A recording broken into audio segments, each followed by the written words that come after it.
Assalamualaikum warahmatullahi wabarakatuh. Bismillahirrahmanirrahim. Alhamdulillahirabbil alamin. Wassalatu wassalamu ala asrofil anbiya'i wal mursalin wa ala alihi washabihi ajmain. Amma ba'du.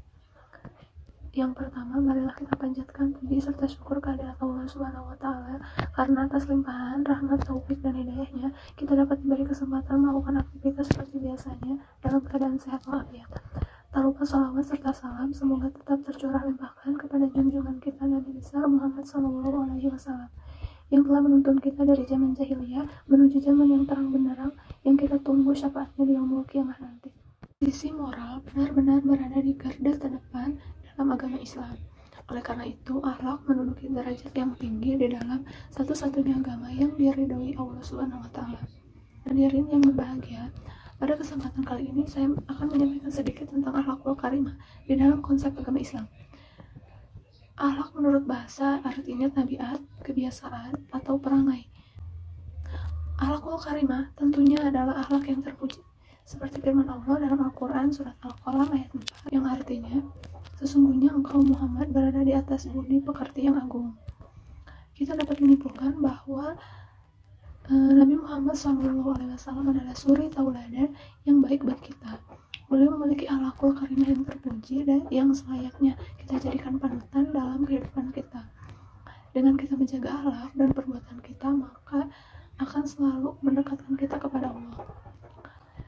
Ternyata tidak hanya di dunia saja ada hukuman bagi yang melakukan perbuatan yang melanggar norma dan aturan yang ada. Di akhirat pun juga akan ada balasannya.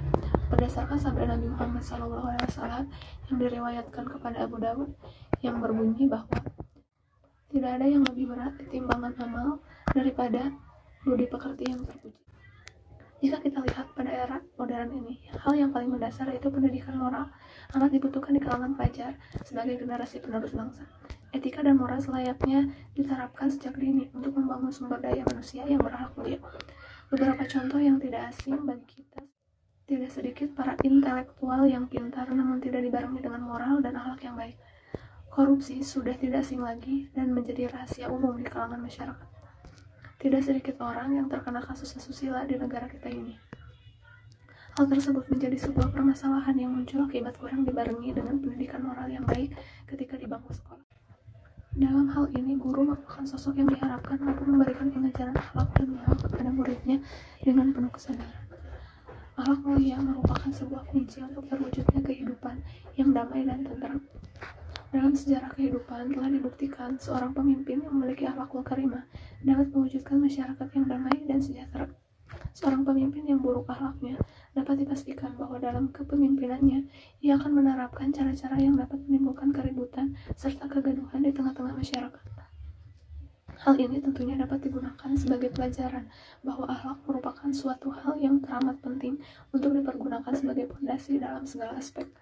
Dalam sebuah riwayat, Aisyah pernah ditanya mengenai akhlak Rasulullah. Ia menjawab, karena khalaqahul Quran, akhlak Rasulullah adalah Al-Quran.